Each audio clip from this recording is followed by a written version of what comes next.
All right, good morning. Whoa, a little loud there. Okay.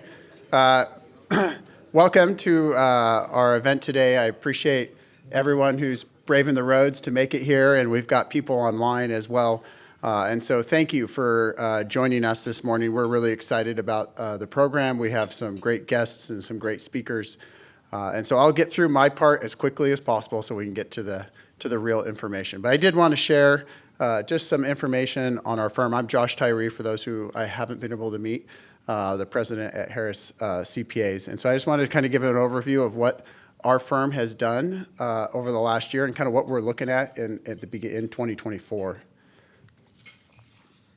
Really quick, just to start each day, and I kind of try and start all of our meetings at Harris with our mission. It's kind of what helps us focus on what we're trying to do. We always have a three-part mission focused on each other and our community and our clients. That's kind of what the lens we try and look through to anything that we're trying to do, because all three of those are kind of important, are very important to us, and it's kind of what drives everything we do.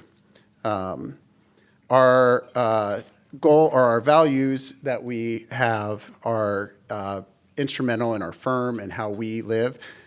These are our 5 core values that we focus on: mutual respect, integrity, heart, united, and quality. And we spend a lot of time putting these together, but we also don't like them to just sit on a wall. So every single year we try and improve on all of our values, but we always take time to pick one value that we're really going to work on in improving. And so this year, we go through a whole process and brainstorming session across our entire firm, across the entire state.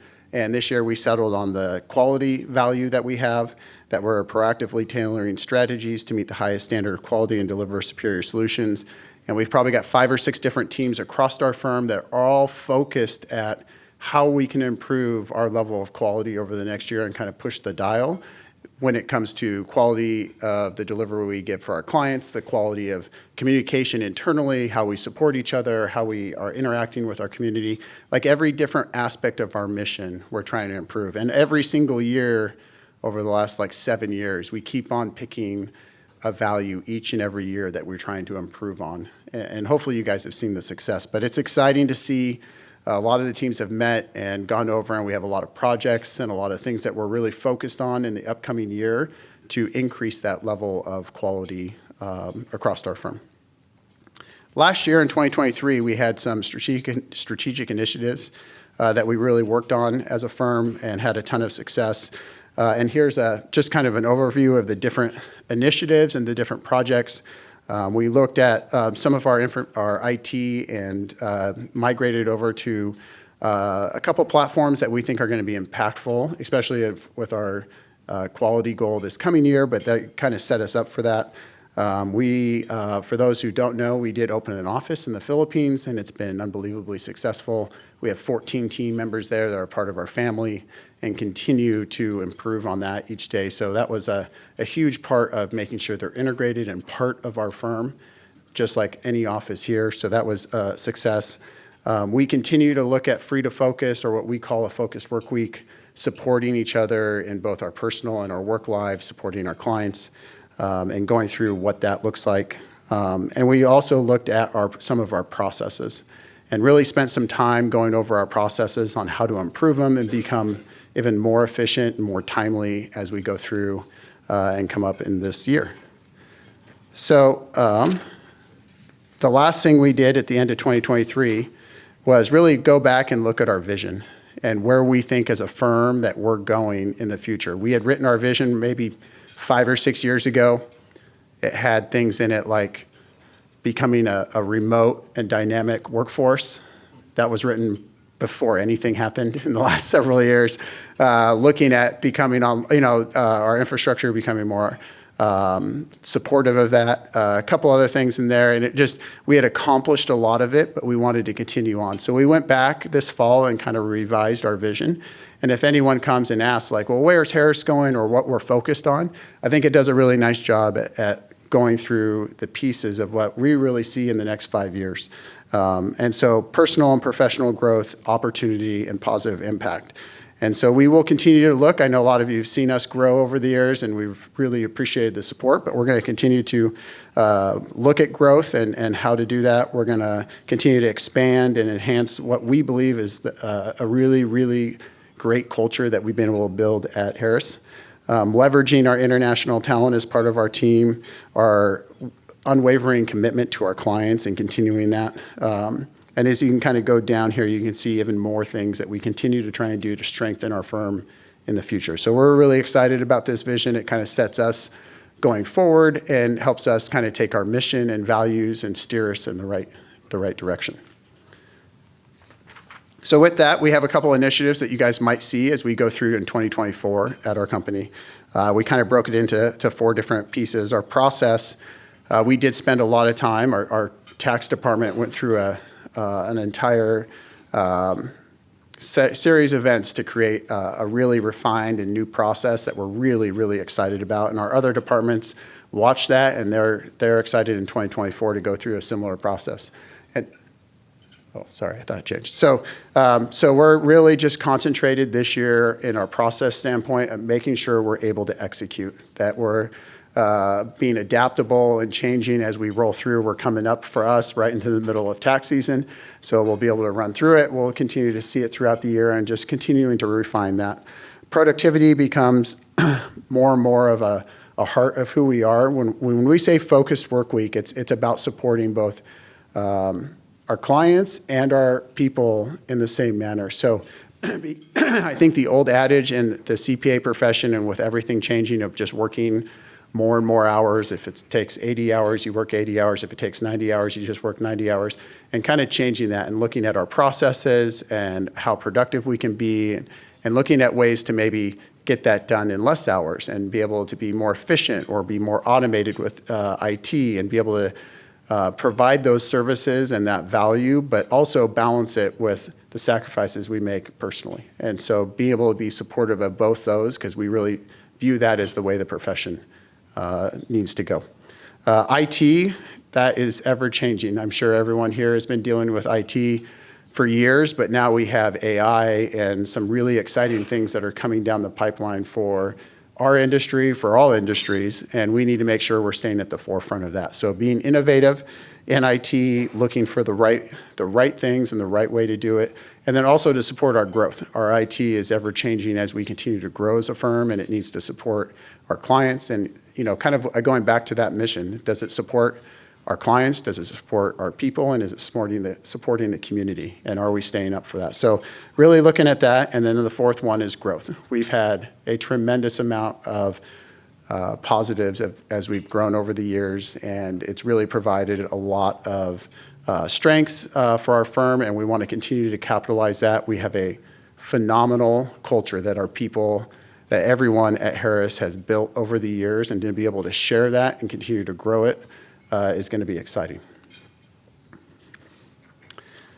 I always like to highlight some of the new people that have come on over the years.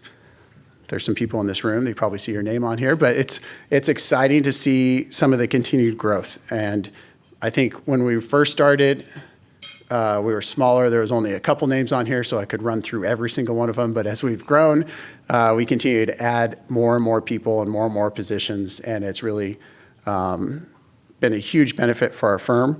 And so I just like to highlight the supervisors and staff and seniors, interns, fiduciary service, admin, and marketing across all of our offices that have joined Harris over the last year. We are now at the 100 employee mark, which is an exciting time for us as we continue to grow into the future. So with that, that's all I have for kind of the state of our firm. We're very excited about the speakers today. We have Steve Scranton from Washington Trust to give us kind of an economic update. And then every 4 years, we try and do something legislatively. So we have Wayne and Sean from AGC to help us go over that. So Steve has been, where's my sheet, Steve? Sorry. I'm going to have to wing it. Sorry.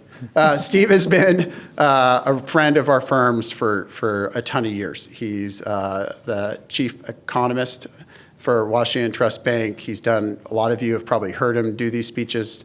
He does them for tons of people in the community. We're very lucky to have him and speak. I personally think he is the best economist speaker and explains it in a way I can understand it, which is great, across all the ones I've ever listened to over my career. So sorry, Steve, I didn't have your little bio to read, but I'd like to welcome Steve. Thanks.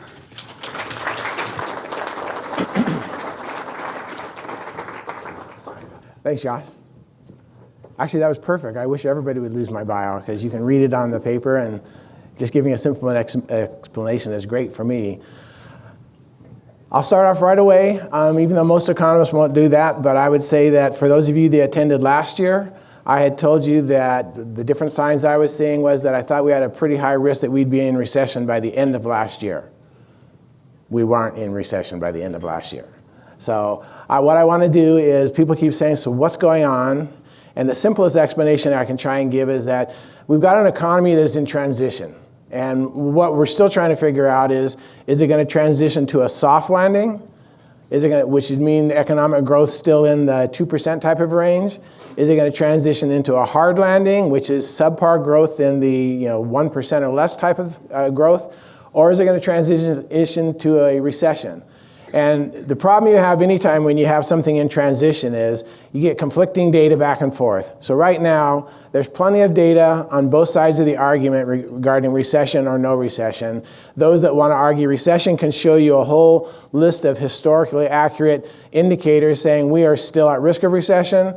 Those on the other side can grab a whole bunch of other things and say, nope, this is going to be a soft landing. The Fed's going to nail it, and they're going to avoid the recession.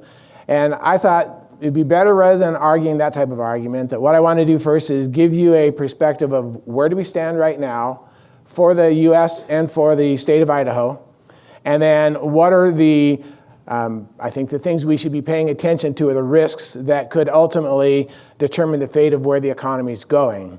I would point out that I've told people, so far the track record for the Fed, if I go back to the 1960s, every time they've raised interest rates, 7 out of the 9 times they've done that, they did create a recession. Twice they had a soft landing. So a soft landing is not impossible. It's just much tougher to do, because normally what happens with monetary policy is once you start that process, the ball gets rolling, but it takes a while to show up. So the Fed will keep raising rates, and by the time they stop, they may have raised rates too much, and the momentum pushes the economy towards recession. And that's the great debate going on right now. And even the Federal Reserve has said that, is that we have paused, not raising rates, not lowering rates. We've paused for the last 6 months because we're trying to make sure that we didn't do too much, and that if we keep raising rates, we're going to actually cause this recession. So they've been very clear, and I continue to say this Federal Reserve has been very clear in their communications. They're not opaque.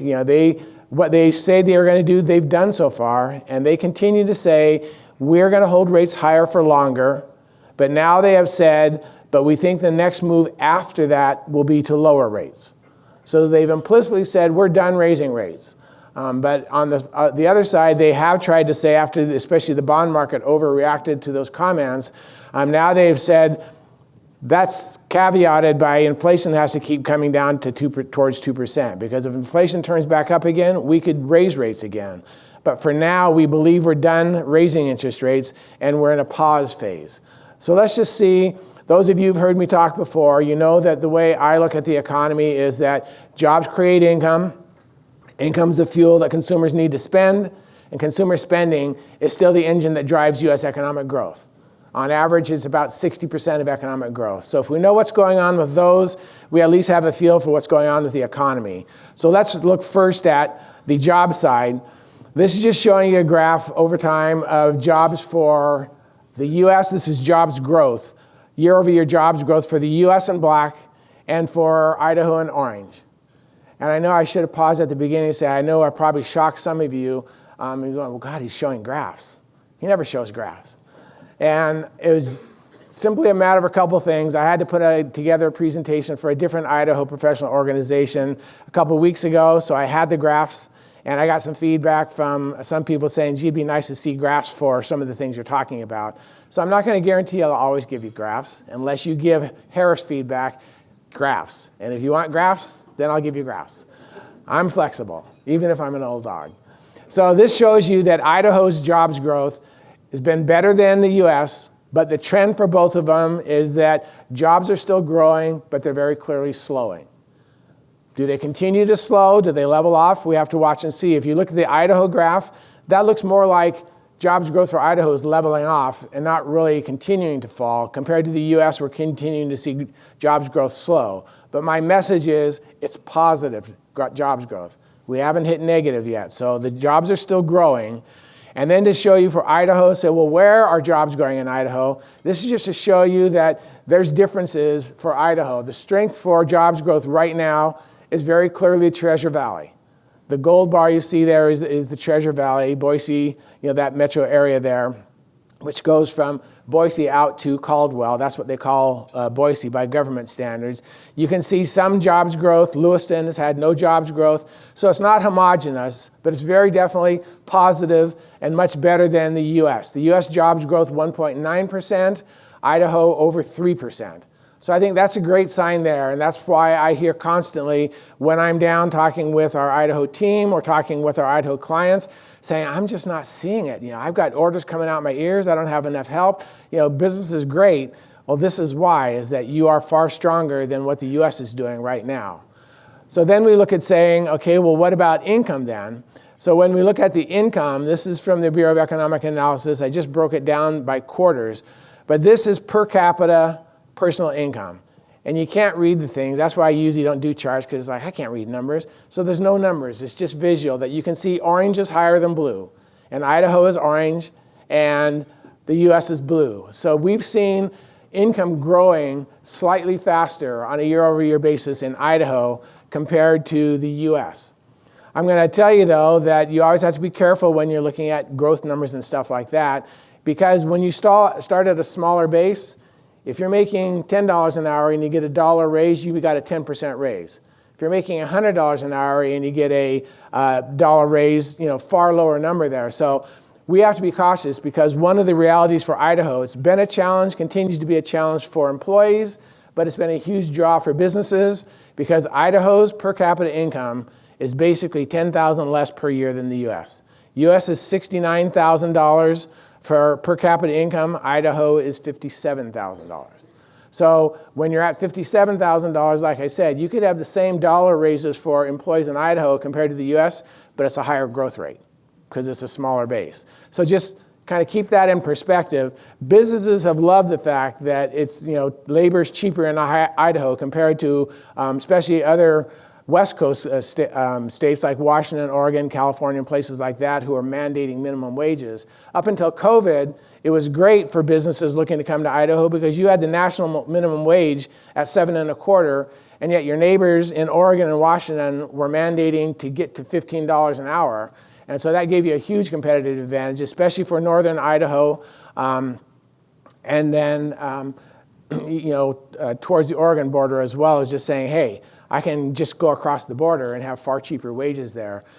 We took care of that when COVID came along and we had all the supply issues and now labor shortage issues. I don't think there's any business that I know of in Idaho that can get employees at $7.25 an hour. When McDonald's is offering $15 to $20 an hour, there's your new minimum wage. And that's always been my argument when people ask me, do you support minimum wage as a mandated thing? And I've always said, no, I think the market will determine those wages, because if you're paying too low a wage, nobody will take the job. That's what we've now seen throughout the US, including Idaho, is even though you're officially $7.25 minimum wage, your real minimum wage is now closer to $15 an hour. Because the market has set that, because employers are saying, I'm not going to work for you unless you pay me more money there. So I think this is something just always to be aware of, is that Idaho is below the US when it comes to income. But the interesting thing when I look at, if we look on the spending side then, what we see is the growth rate for spending for Idaho has also been stronger than what we see for the US. And what's curious is on just a pure dollar basis, I was looking at per capita personal income. US was $59,000.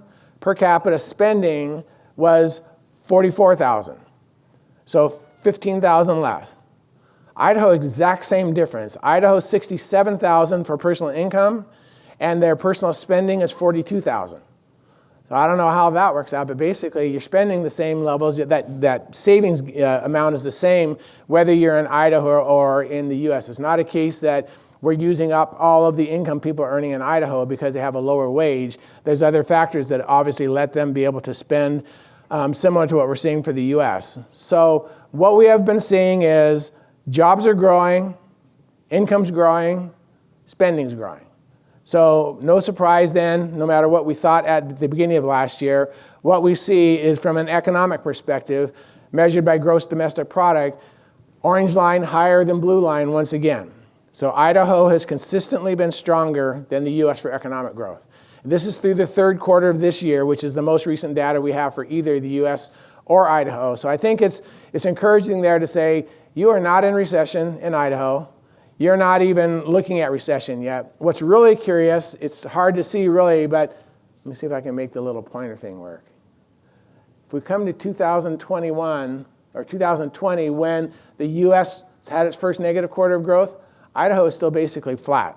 So by a technical standpoint, when people use 2 quarters of negative GDP growth to define a recession, Idaho actually didn't hit that. For the 2020, they had the big drop like the U.S. When we shut down the economy, but far less of a drop because Idaho reopened their economy far faster. So it's just a perspective that I would give you, is saying part of my theme today is believe what you're seeing, not what you're hearing from the media. And what you're seeing in Idaho is things are still chugging along. Doesn't mean that you're immune from the risks. And that's what I want to cover next. But let me just pause for a second. I know we've got a virtual audience too, and I understand you can send text questions. So if you have questions, please feel free and submit them. But anybody have questions just about that part first, about where we stand current state for the for the U.S. or for Idaho itself? Okay, so let's consider factors that could be a threat for businesses and employees and the economy. And I think the first one that I say is an ongoing problem is the challenge of the labor force. I hear more stories from businesses throughout our 3 states that we have offices in, Washington, Oregon, and Idaho, that I can't find enough help versus I'm not seeing enough revenue, so I'm going to have to start cutting help there. So I think what I wanted to show you first, this is just showing you for Idaho, there's 2 sources of labor that you can have. One is that you have in-migration, people coming in from another state and filling job openings. The other is your existing population, especially the younger population, gets old enough, graduates from high school or college, and enters the labor force. So I think what I always tell people is you always want to see faster growth for your labor force than your population. Because if your population is growing faster than your labor force, that means people are moving to your state, but they're not looking for work.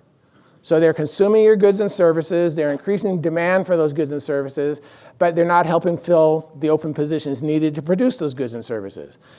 If I would have shown you this picture last year, and I think I talked about it, Idaho had a problem last year. You actually had an inverted picture there. Your labor force, because right now, orange is labor force, blue is population. You can see that your labor force is clearly stronger than what we see for the U.S. Overall. And once again, the Treasure Valley leads with the labor force growth. But last year, it was the opposite.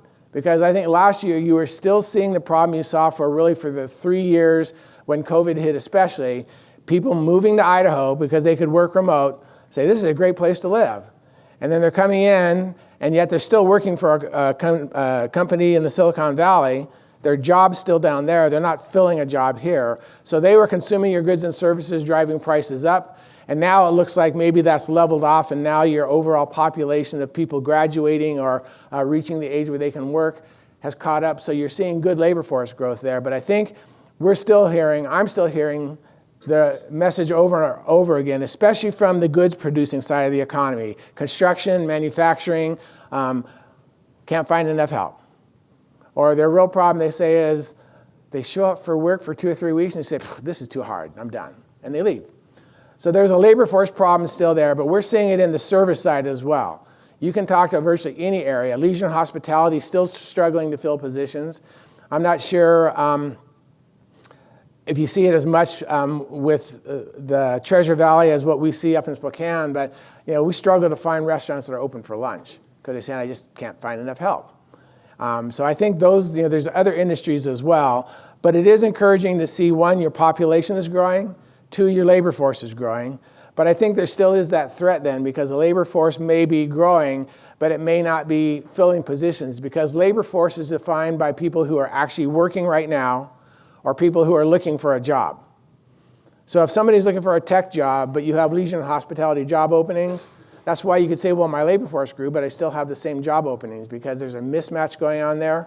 So I think there's some interesting trends going on of saying, well, how do I find enough help to fill my positions? Historically for the US, it's always been through immigration. We're a country of immigrants, and that's how we used to fill them. And now we have an immigration policy that's so broken that even the qualified with the H-1B visas and the H-2A visas, with those quotas dramatically lowered the way they were, that's not helping. We're not getting the same supply from immigration. So then we have to look and say, are there any solutions with our existing population that we have? And what I think is interesting to look at, there's a measure that's called the labor force participation rate. Basically saying for the population 16 years and older, what percentage of that population is in the labor force? And so I'm not going to try and have you, again, read what the percentage is, but what I would tell you is very clear. The orange graph is Idaho.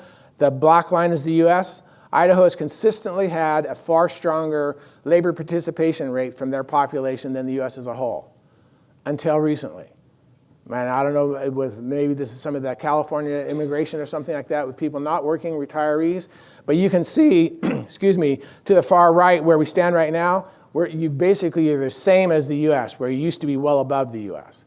And I think that's more of a feature of more people moving into the state who aren't interested in working. Retirees, people like that. And I think that's probably why we've seen that.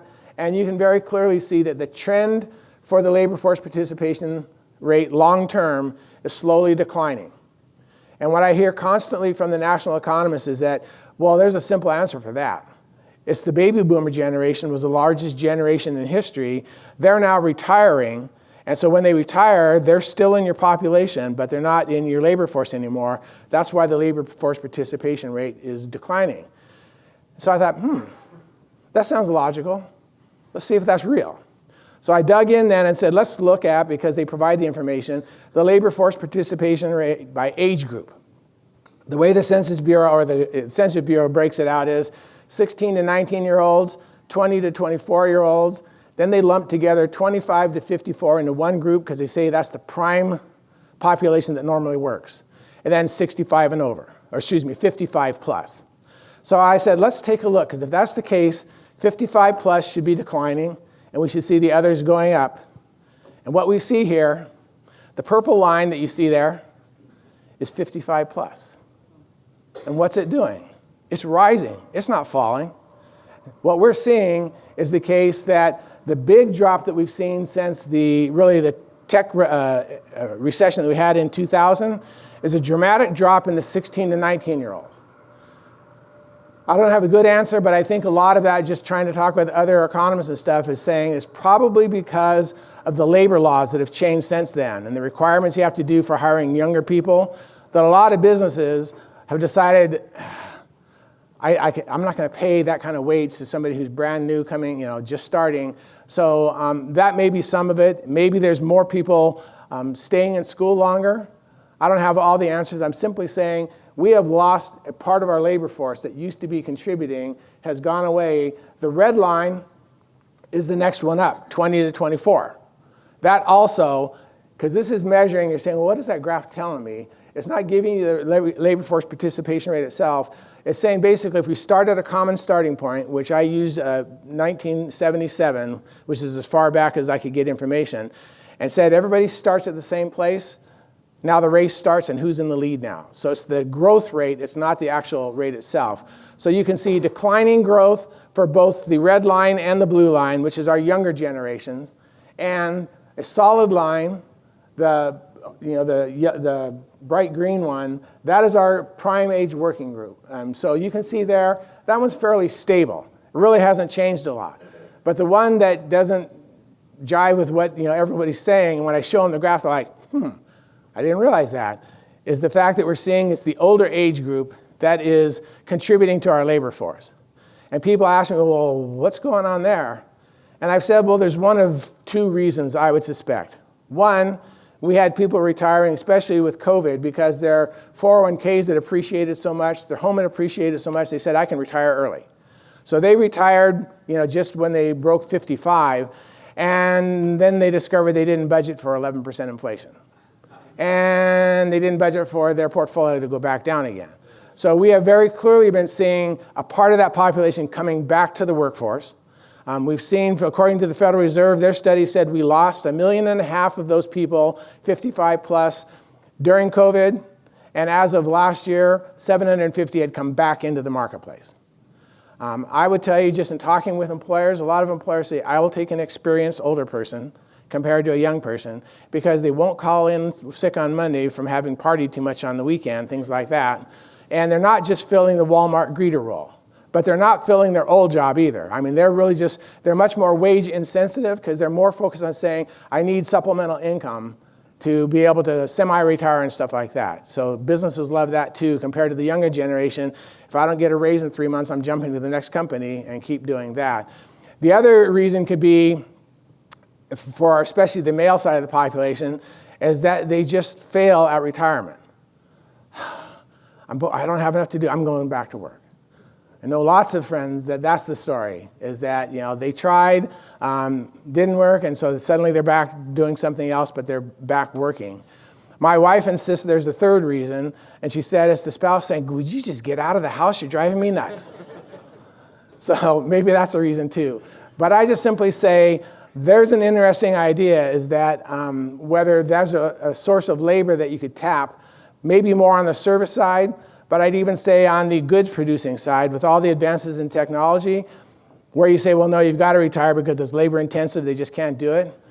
I would say we've all seen the sci-fi movies, and it won't take much with wages continue to go up, that businesses will look at exoskeletons, that you have that 55 plus being able to work inside the robotics and still do work if they want to work. So there's one trend I think is very interesting to watch, but the other trend that's even more fascinating for me, and I know I touched on it last year during the Treasure Valley conference last June, and it's continued. The trend hasn't changed. And this is the case where I say, where have all the men gone? Because this is a comparison of the labor force participation rate, women versus men. Same story. Start at the same spot. We see that it's definitely come down. But we saw just before the pandemic crisis hit that the green line was starting to move away from the blue line. So more women were entering the workforce and contributing to the labor force compared to men. We saw the big drop with the pandemic crisis, and now you see the same story again. It's women who are coming back to work, not men. The men, the line for the men is rising much slower there. The other thing that I found fascinating then when I saw that, I took a look and said, so this jobs growth that we're seeing, who's filling those jobs that we're currently creating? And this is a jagged line, but the bottom line that what this is telling you, this is what percent of those jobs every month that we create are filled by women. The average going back since, I forget how far back I went, but you can see that the average is 60% of open jobs are filled by women. And people are saying, why is that? And what I would say is primarily because where those job openings are, not universal. That most of our job openings each month, usually close to 70%, are in 3 industries: leisure and hospitality, educare and health services, and then it goes back and forth between finance or professional and business services. Historically, women have filled far more jobs for leisure and hospitality and for education and health care especially. Women make up 60% of leisure and hospitality, 78% of education and health service jobs, and they make up 55% of finance jobs. It's about 48% for professional and business services. So that's probably why we've seen this. But I just simply say, so if women are willing to come back to work and you're looking to try and fill your labor force, I turn to the goods producing side of the economy and say, why is it, because I'm not in that industry, but why is it that construction is 14% of your workforce is women? Why is it for manufacturing it was 29%?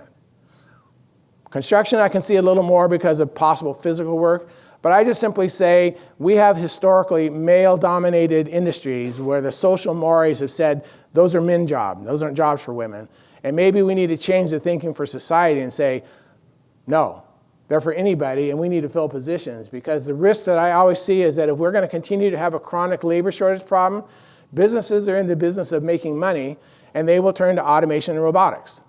And then we're going to have permanent unemployed people versus saying, hey, let's start educating the parents, let's start educating the kids to some degree, and let's especially start educating the school counselors that every job is an honorable job.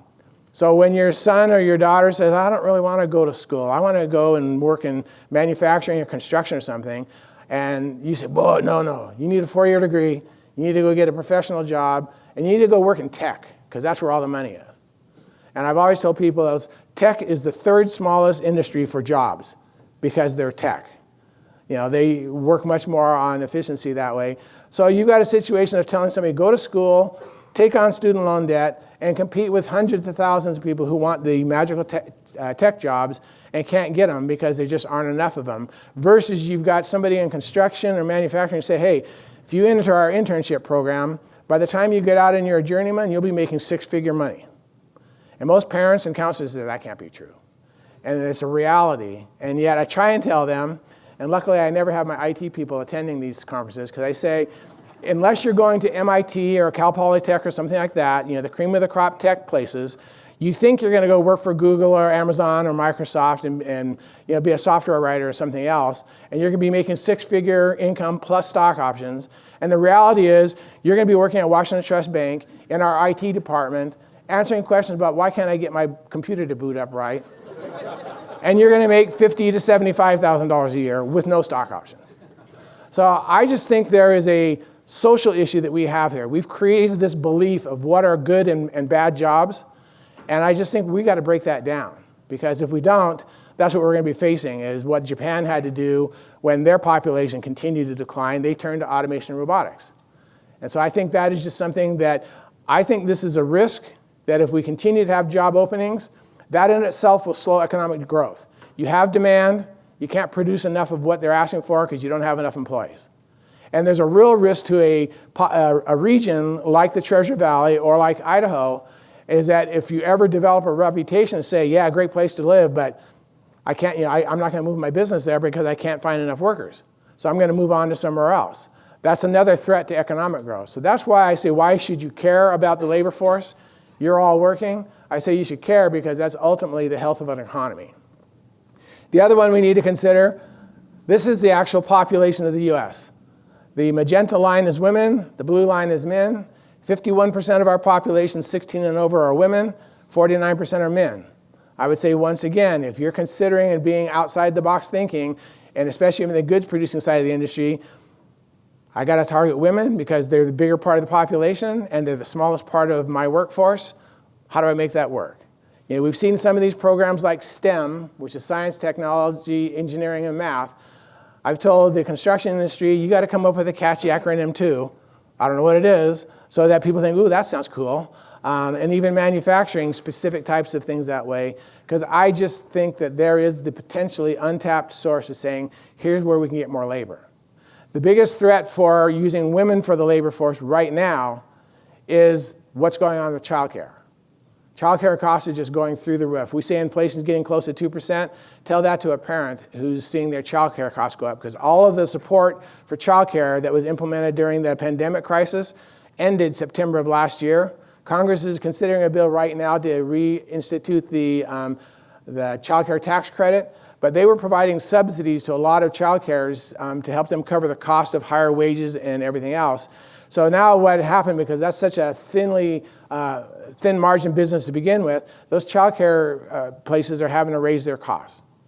And I've seen a real life example of that. As we had an employee within our team for the wealth management group, one of our associates, and one of our top associates, just gave her 2-week notice saying that I love working here, but my childcare cost just went to $4,000 a month. That is almost eating all of my salary that I earn, and we've decided it's better that I just stay home. And I'm like, oh, Well, that's going to be a real threat, is that if we've got women who are wanting to come back in the workforce, ready to work, and now have been said, nope, you really can't because it's too expensive if you have kids. That's something we're starting to see some companies, but it's a very, very small amount, taking that problem into their own hands and saying, we're going to create an in-house childcare. I had a discussion with a group of developers over in the Seattle market a couple of weeks ago, and they said, we're in discussions with the 10 of us, the biggest, of creating a co-op for childcare so that we can address this issue. But it's not going to come from the government side. It's going to have to be some type of solution. And I just simply say, if businesses have to take on that cost, that is going to say that's added to the price of their goods and services. Or at least it's going to keep them from cutting the price of their goods or services. So we need to consider that. Because I think the labor force issue is a major threat that doesn't show up immediately, but it's a long-term issue that we have to pay attention to. The other one we have then is the challenge of borrowing. So much of consumer spending over the last 3 years especially has been using credit cards, or the buy now, pay later strategy. And I'm going to tell you that I'm sorry, but the consumer is not the U.S. government. They have to pay that back sooner or later. And so what I've got here, I wanted to show you first is just to give you some perspective, especially for those of you, and I would see potentially some of you who haven't been in your career longer than 2009. If you have, anything 2009 forward, you've lived in an interest rate environment of suppressed interest rates. As you can see, for the red one, which is the rate the Federal Reserve controlled, called the Fed funds rate, it has been basically zero for a decade, except for the little blip where they tried to raise rates in 2017 and then changed their mind and dropped it back down again. So when you're a business and you think, wow, this is great, I can build a business plan around this, and then you build a business plan, but you don't build for the contingent to say, well, what if that changes? So what we're seeing now is a lot of, I would say, poorly run businesses especially, and unprofitable businesses who've been able to stay in business because as long as they generated enough cash flow to pay their interest payments, their financial or their lender will continue to roll that loan for them because they needed something that was an earning asset for the institution. Well, now that's no longer the case. Now we've got the prime lending rate, which most small businesses, if you're borrowing short-term for operating lines and stuff like that, you're borrowing at prime plus some spread. If you're an extremely strong business, strong financial statements, you might be borrowing at prime plus zero. But now what we're seeing is this differentiation that the weaker your balance sheet is, the wider that spread gets. And so there's some businesses now that were used to being able to borrow at 3.5% to 5.5% are now looking at 13.5%. And I think that's what we're going to do is we're going to knock out some of these what I call zombie companies that should have shut their doors long ago, but because the Fed suppressed interest rates, kept them artificially alive. The other thing we see there is for longer-term borrowing rates, the gold line is most long-term or term financing is based against the 10-year Treasury. We can see that's risen as well, but it's not nearly as much as what we've seen for the overnight borrowing. But the real perspective that I want to give for those who didn't have a career that lasted this long, like some of us have, when the Fed was raising rates before the 2007 recession, prime was at 8.5. Prime is currently at 8.5. Going back to the 2000s, during the boom of the tech industry, and the Fed was raising rates then, just before the tech bubble burst, we had prime at 9.25. So I've just simply said, look, we never should have had the low rates, but everyone got used to it. Now we're back to normal. But a lot of people are saying, this isn't normal. This is horrible. And so I think well-run businesses are probably smiling and saying, yes, it is. It's time for you to go away because you never should have been in business as long as you were because you just keep slashing prices, trying to build volume, interfering with my operation. So I think this is a threat, though, for our small businesses especially. The bigger threat, though, is the consumer using their credit card. We now have credit card balances over $1 trillion in the U.S. And I recognize that about 50% of those balances are people like me who put every last thing they can on my credit card and pay it off at the end of the month and use the points to go see my daughter in Arkansas. But the other people who don't, especially the lower income, which gets hidden when you look at the national numbers where I keep seeing these stories that the consumer's in great financial shape. Their balance sheet looks great. The debt-to-income ratio looks great. And I simply say, well, if we break it out, and unfortunately I can't get that data from the government, but my belief is That's being dominated by the upper third of the income group who have accumulated massive wealth from the Fed, stimulating the stock market, things like that. But the bottom half are the people who have suffered for up until 6 months ago. But we had 25 consecutive months where the average worker's wage growth was less than their expense growth. So they were having to turn to credit cards because they used up all the savings, their fiscal stimulus checks they got. They still got to pay their rent, heat their house, things like that. So they said, well, I can't afford the whole bill, but if I put it on my credit card, I can afford the monthly payment. Well, now we've seen their rate go from 14.5% up to 22.8%. And that's the average credit card rate for people who are carrying a balance. The reality, though, is there's differentiation going on there as well, because if you have a credit score above 600, your rate is probably more like 15 to 17%. If you have a credit score below 450, you're more like 25 to 30%. And if you're using in-store credit cards, like a Macy's or something like that, they were actually very upfront about it, said for the holiday season, they had raised their rate to 30% for using their credit cards. And it's just, for me, that, like I said, the consumer's not the U.S. government who can just keep, writing that check without having the money to pay for it. At some point, and I thought it would be by last year, but maybe it's going to take longer. But when the consumer uses up all their credit card balance, they've got no other choice. They have to cut spending because they can't just keep printing money that way. And I think that's ultimately what I think will cause the recession. It will be the consumer, and it will probably start from the bottom. Some of you have heard me say this, especially the Washington Trust team, because I've used it for about the last year and a half or so. I use the analogy of a house, that you're looking at a house to buy and say, this is a fabulous house. And then you get the report from the building inspector who says the foundation is on the verge of collapse. You're like, oh my God, if the foundation collapses, so does the whole house. I say for this recession, whenever it shows up, I think it's going to start from the bottom up. We're crushing the lower income people already. They'd probably argue they're in recession already because they're having to make life choices about, do I pay my heating bill, or do I give my kids 3 meals a day? How do I make all this expenses work? And it's going to work its way up, because when they start cutting back on spending because they have to, then the employees of the companies where they were buying before, they start losing their jobs. And I think it ultimately is going to go that way. So I think we need to continue to pay attention, because we talk about how everyone's concerned about the government debt, which is in excess of $30 trillion right now. Consumer debt, credit cards, $1.1 trillion. Auto loans, $1.2 trillion. Home equity lines, I believe, is another, student loan debt, is another $1 trillion. And then mortgage debt overall is $17 trillion. We're at $20 trillion in consumer debt, who do not have the resources of the U.S. government to say, well, we can just keep printing money for that. So I think the goal for the Fed is cause of enough of a slowdown without causing a recession. But if the consumer is just saying, I got no choice, I have to start cutting even more drastically, that is ultimately what could tip through to recession. And I think this is the part of monetary policy that the Federal Reserve is concerned about. Has the full impact of us raising rates flowed through there, or is it slowly starting to build to a stress problem and we just haven't got there yet? So I just leave that for your consideration, that this is no longer a time to say fund your spending with debt.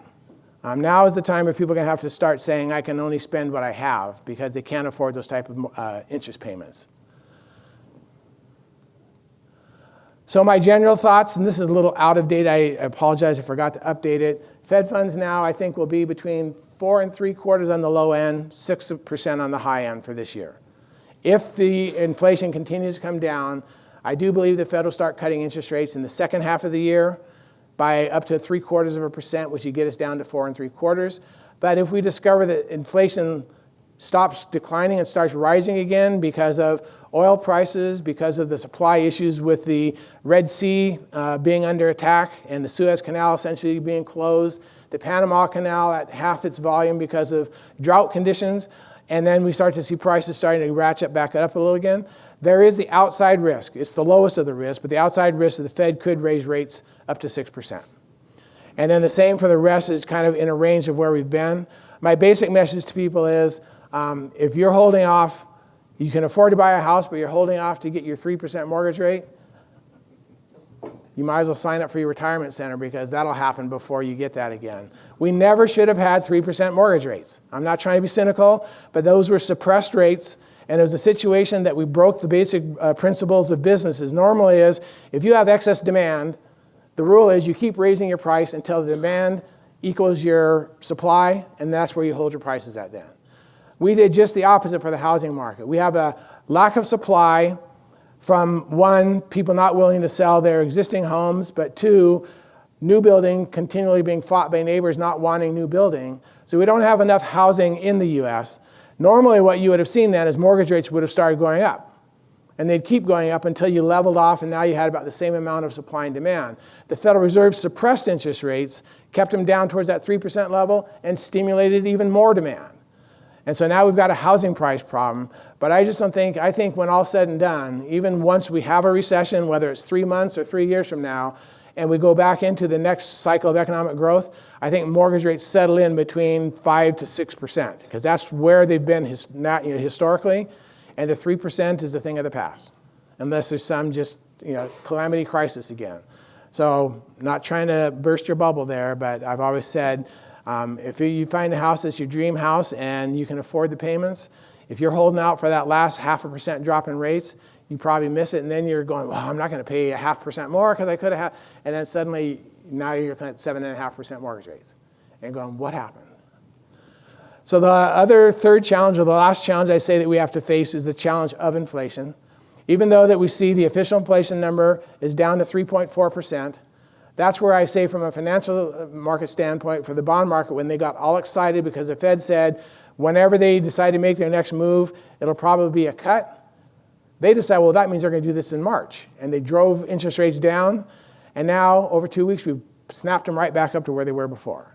So unless you have a whiplash neck protector, you've probably suffered a whiplash in the bond market trying to trade bonds. But the bottom line is, I try and give this perspective. It matters what you buy. The official inflation number measures like 10,000 different items. None of us buys all those. So the red line is energy prices. Very clear, we've seen that's what's driven inflation down over the last year. Now it looks like it's on a slight uptick again. But even when we're looking at food, we're looking at rent. We're still seeing nationally rent increases of 6.5%. Some areas, again, we're seeing rent prices falling. And even in the Treasure Valley, depending on what you want to rent, there's cases where rents are now lower. But overall, rent prices are still high because there's still not enough homes to buy. And if you can't buy a house, then you got to rent it somewhere instead.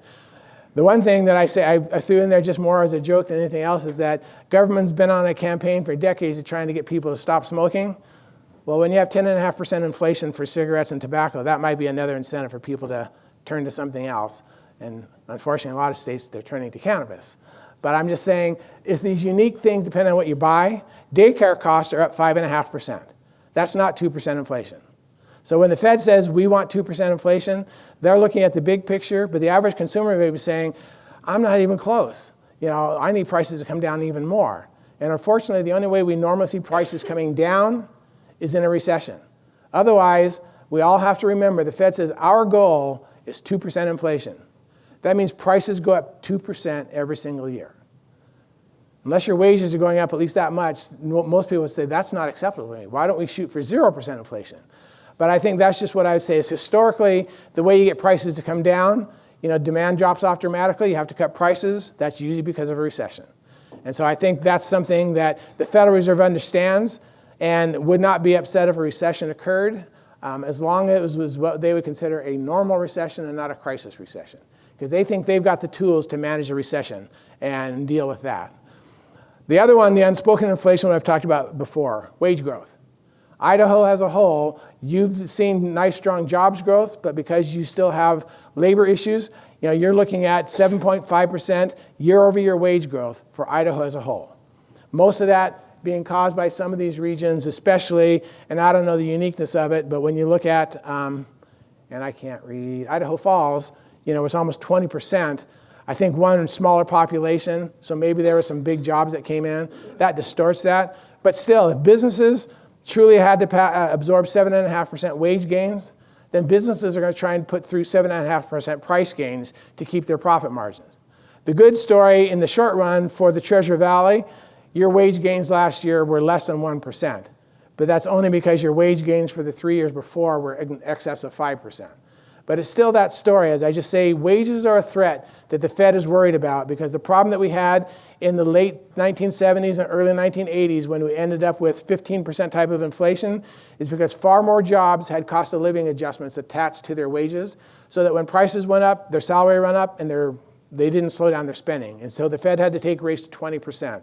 This Fed is saying they're not going to make that mistake, and so they're watching closely. Their studies say they believe wage growth needs to be 3.5% or less to support a 2% inflation rate. And we're at 3.7% right now. So that's part of the reason why they say they think that they're close. But we're not seeing that 3.7 is the inflation number, as 3.4% is the inflation number. So even though we've got 3.7% wage growth, looking like it's getting close to their goal of 3.5%, inflation is not as close to their 2% goal. The last one that we're all living with now, especially the Treasure Valley, is home price growth. Thanks to all the different factors we've talked about, your strong immigration from people, other things, you've now got your housing prices to levels that are just breathtaking for a lot of people. The good news is, for the Treasure Valley at least, and for Coeur d'Alene, who's the worst of the group, is that we have seen some price decreases last year.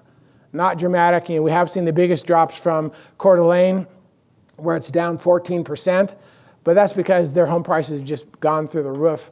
So in reality, the thing that I look at, and I've talked to you about in previous discussions, I try and keep a simple way to help people understand the impact of home prices and mortgage rates, because it's the combination of the two. So I take a look and say, what's the median income in a region or a state? So I looked at each of the different regions for Idaho. What's the median income? What's the mortgage rate? And at the time when I ran this, it's 7% for a 30-year mortgage.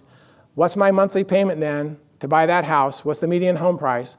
And what percentage of my paycheck is consumed by that monthly payment?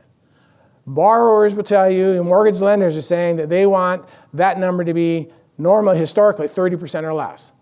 Now with some help from VA and others, they've now made it more like 35 and some even close to 40% if you want to do that. So the goal of most families would say, we want to buy a mortgage with one of our incomes. So then we have the income from the other person to do other things, or they can stay home.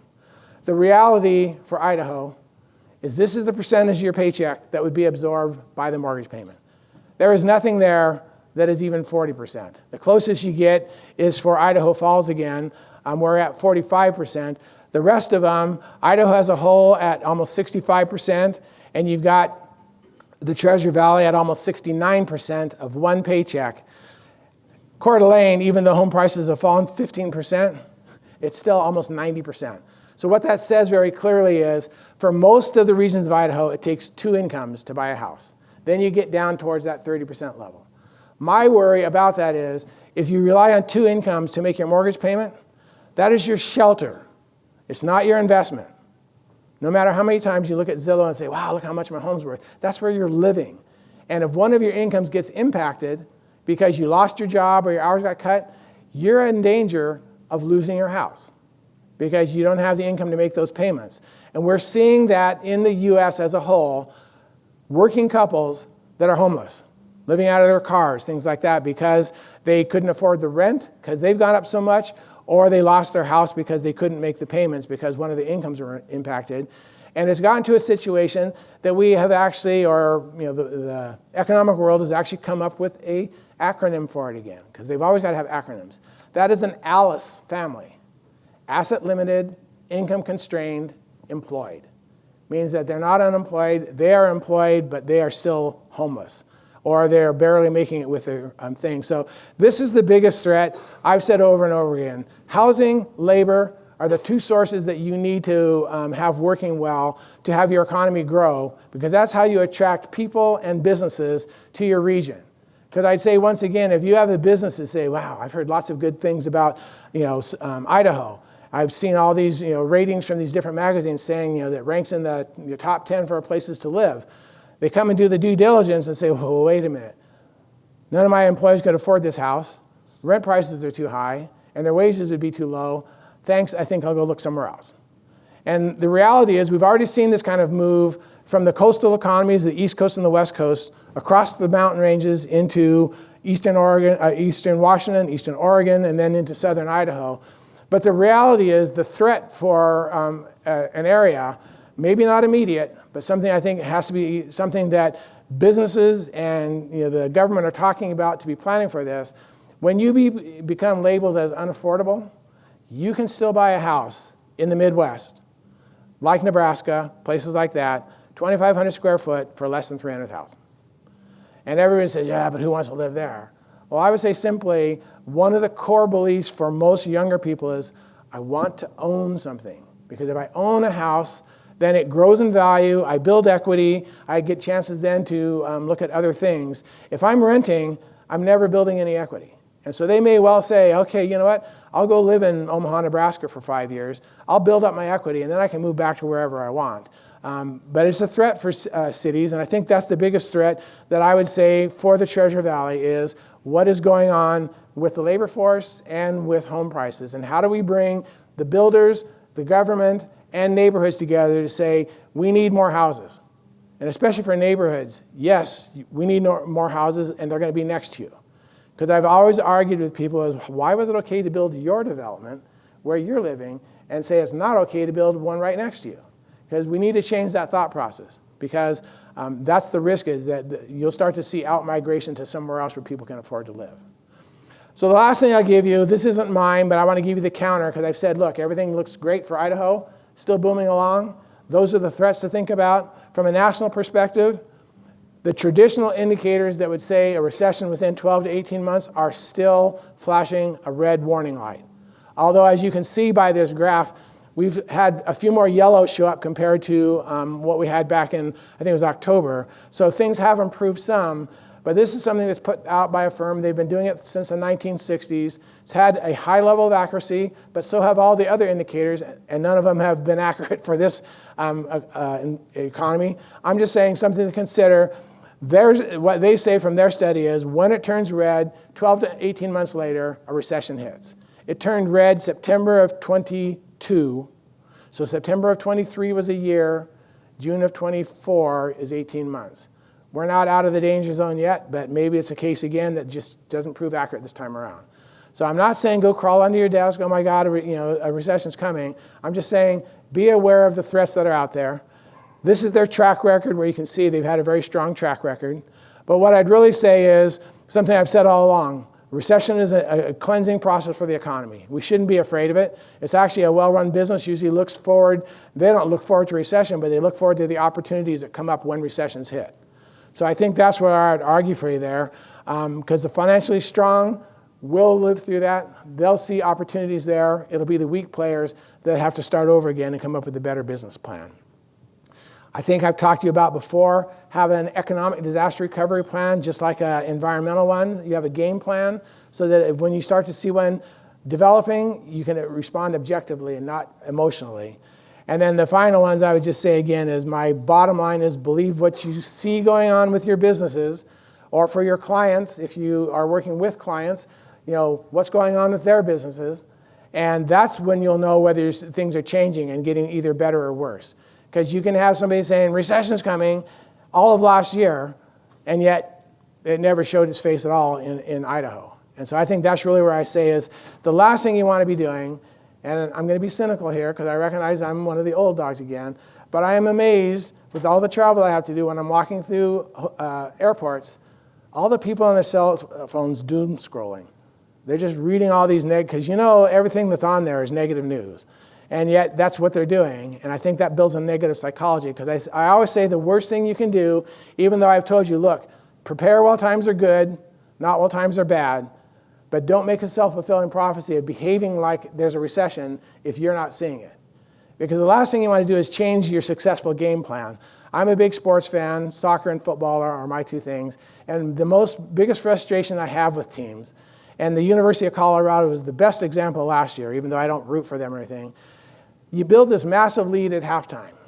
We got this game in the bag. So now we're going to play defense. We're going to be defensive to protect that lead. And the reality is, you don't know how to play defense. Your game plan was to do what you were doing that was successful.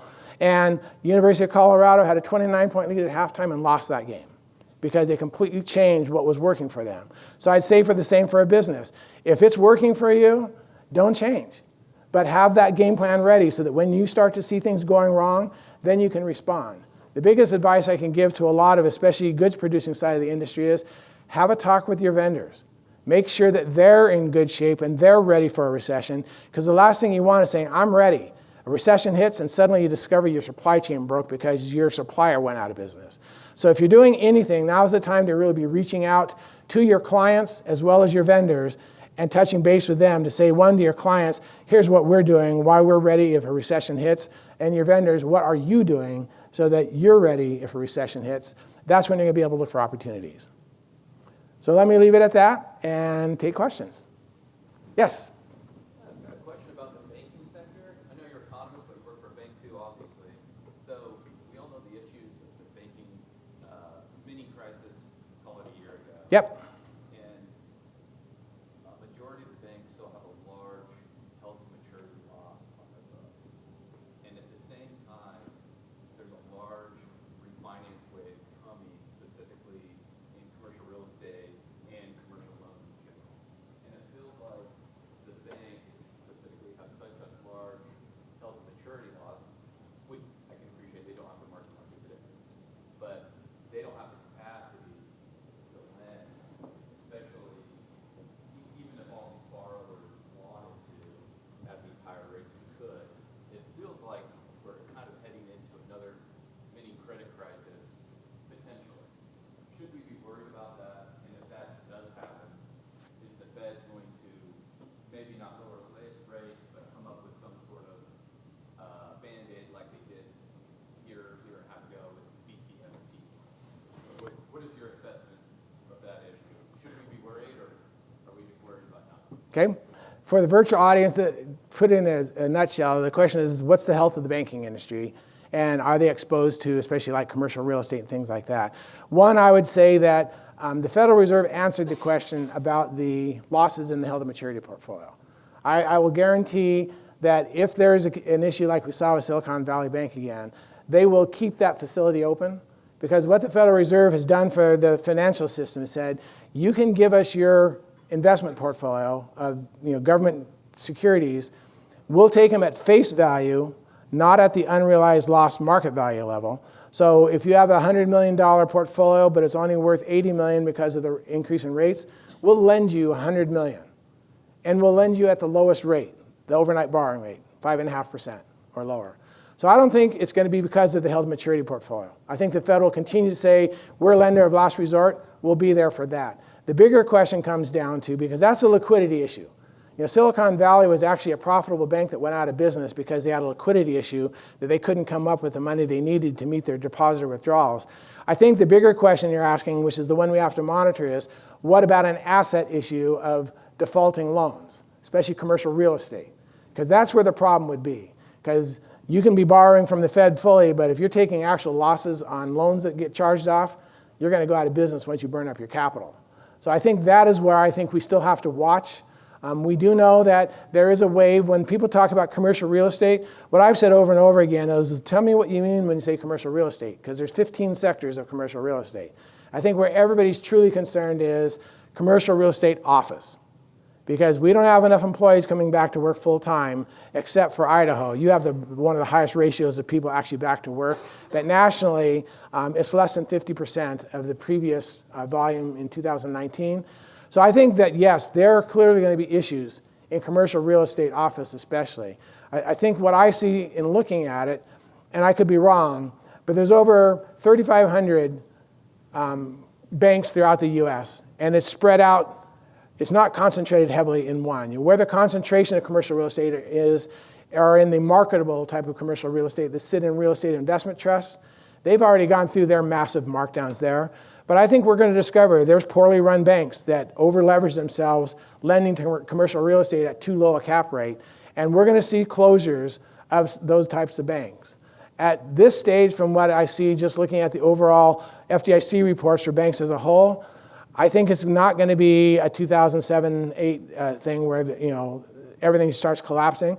But I absolutely do think we're going to see more consolidation in the financial system. That we're going to see banks going out of business because they made loans that other banks shook their head and said, I'm not doing that loan.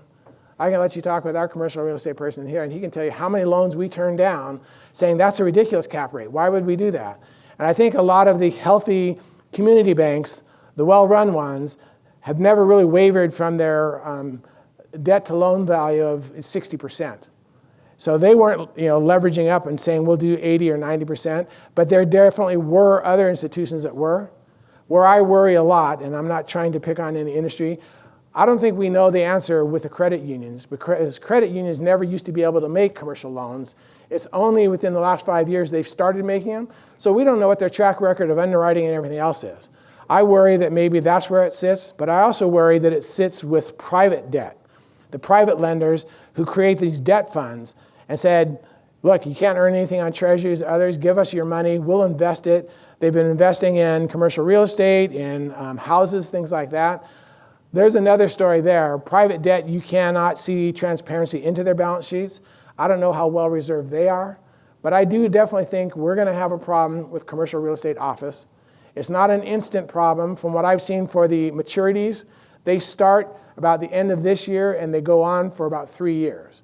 So this is going to be an ongoing pain that continues and has the risk of accelerating. And I think that's where we have to watch. But it won't be because of the held to maturity portfolio. The banks can still fund themselves that way, but you can't do anything from the Fed if you're actually taking losses and eating up your capital. So yes, I think I've always said that you need to pay attention when you're banking with a bank, that you understand their financials and don't just rely on FDIC insurance. You want to deal with well-run banks so you say they can weather those types of storms. We must have a virtual question. I just have 2 quick questions. Is there any law capping credit card interest rates? So a law against usury at some point? And if not, can there be laws or rules or some type of procedure? My understanding, there used to be usury laws, and those were eliminated when we went to free market type of things, so that I am not aware that there's any limit. What they do is they tie it, the credit unions play, the credit card companies play it safe, because what they do is they'll tie it to like the prime lending rate, but then there's massive spread against it. So they're just saying, we're just adjusting with the market. If prime goes up to 8.5, then we're up to 22.8. If prime goes to 6, then we're here.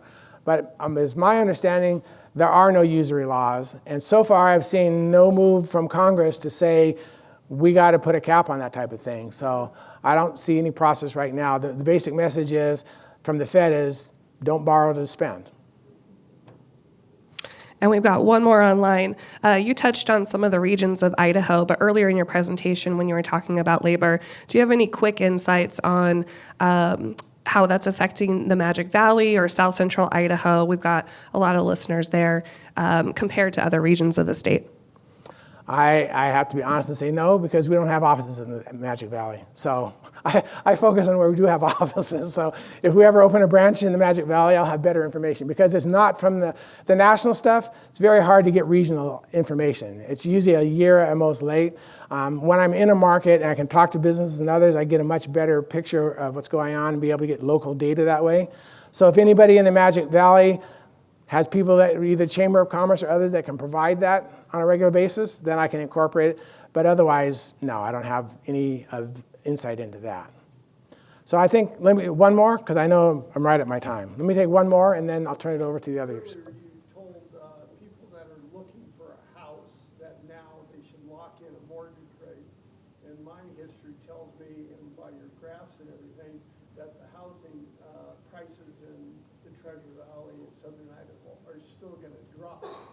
So to me, that advice should be more that they should wait until the housing drops to where it's going to drop, because it's, to me, in all indications that it has to come down from the supply and demand aspect of things. And to go and buy a house now in today's market, even though you may lock in that interest rate, the value that you get by buying the house at a cheaper rate, you're going to be able to buy a better house, even if the mortgage rate was to go up a little bit. So the question is, for the virtual audience, is why am I saying that if you like a house and it's everything you want and you can afford it, to go ahead and buy it now? I've heard for almost the last 5 years, people in the Treasure Valley saying these prices can't sustain themselves, and yet they've done nothing but go up. So I'm not making the case they're going to continue to go up, but I don't see any evidence in Idaho as a whole, really the U.S., but in the Treasure Valley. There is no movement from government and builders and neighborhoods to say, let's solve this problem. So yes, we may see prices come down, and the problem is you got to be the expert in your own non-emotional way to say, okay, it's come down, and now I'm willing to buy, because usually what happens is, no, it's coming down, so I'm going to wait. I'm going to wait. And then it starts to turn up and you say, well, that's not going to keep going up. I'm going to wait because it's going to come down some more. And pretty soon you've missed out. So I say on a long-term basis, home prices appreciate. And in the short run, yes, there is the risk. And if you have that tolerance to say, I still believe I'll be able to find the house of my dreams by waiting, then wait. But also recognize that everybody else who might be doing the same thing, you may discover that you're in a bidding war with everybody else as you waited for prices to come down, versus now you may be able to bid them back slightly and get a decrease from their listing price. So I don't have any magic art there, but I've always just simply said that home prices long-term are going to appreciate in value. And you may have seen your stock portfolio drop temporarily and go up. You may have seen the opportunity to buy a house slightly cheaper and go up. But you can be on the opposite end of that, is that you waited for cheaper and then you got too greedy or too emotional and discovered that you weren't able to get that house. So I don't have any right answer. I just have always said, if it's your true dream home and it's within your range, then you have to make that choice with your spouse to be able to say, are we willing to wait and see when that is? Because I can tell you there's people that have been waiting for 3 years and going, if I would have just done it originally, I wouldn't have had this big appreciation. Why did I wait? Everyone told me prices are coming down. And I would still agree, prices should come down. But what happens if instead wages go up faster in Idaho and suddenly people can afford those houses and prices don't come down as much? So I will never argue with somebody saying you ought to wait. I'm just saying you better have a game plan. What's your target? And when it gets there, execute, rather than saying, well, I said I was, if it fell by 10%, I was going to buy. But I think it's going to fall now. It's come down 10, it's going to go 15, and then suddenly it bounces back up and it's only down 5. So that's just where I worry about, is that you're playing a bit of a timing game, just like the stock market. If you think that you can make the right call of when to get out and when to get in, fabulous. But most people, they're the opposite. They wait too long and then they react emotionally. So let me finish, because the last thing you want to do is short the other speakers. I hate being the end speaker and somebody else took up all my time. Thanks, everybody.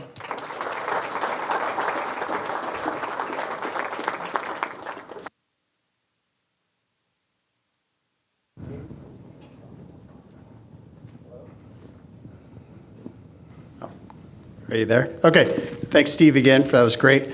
So our next speakers, we have two from AGC to help us talk about, kind of switch gears here and talk about the legislative season coming up.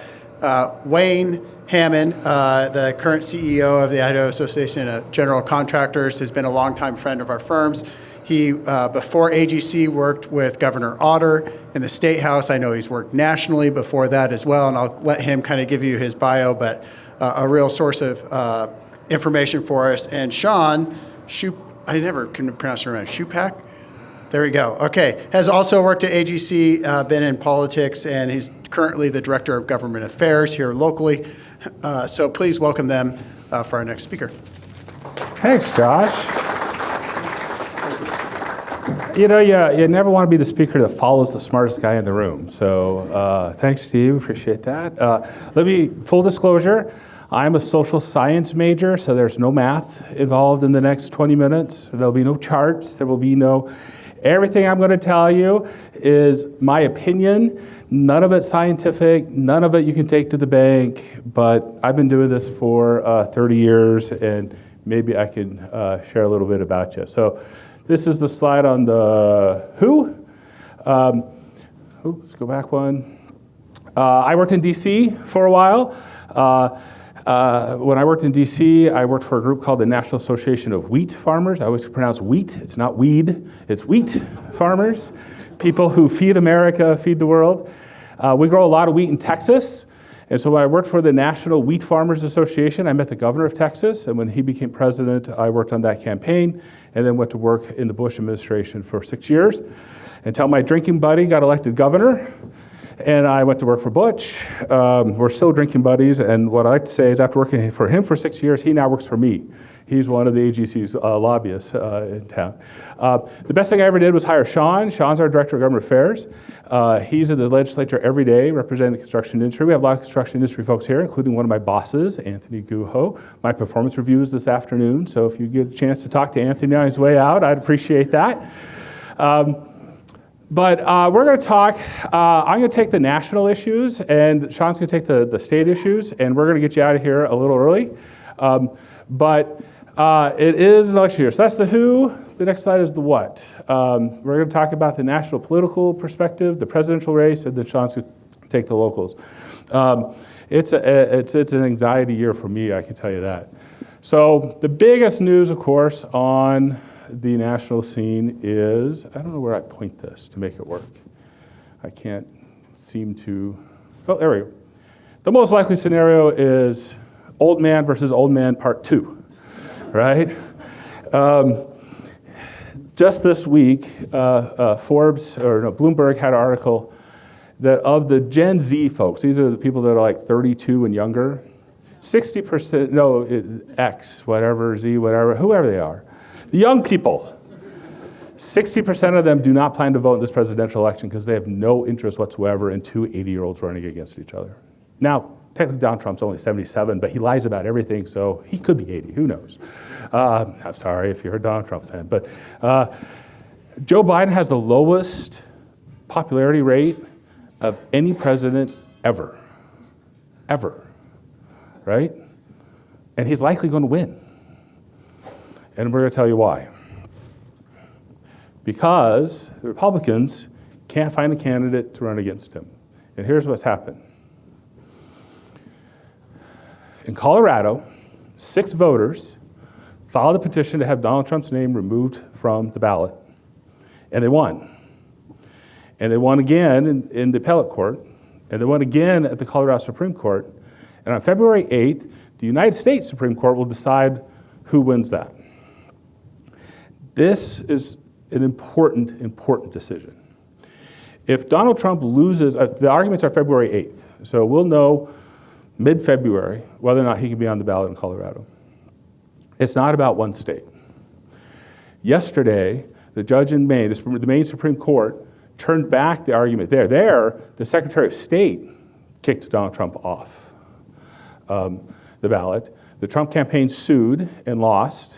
They appealed it and lost. And the Maine Supreme Court delayed their ruling until after the U.S. Supreme Court makes their ruling on the Colorado case. The Colorado case will become the precedent for any Secretary of State, and there are 30 of them that are Democrats, to do the same thing. It also opens the door for any group of citizens to file a petition to do the same thing.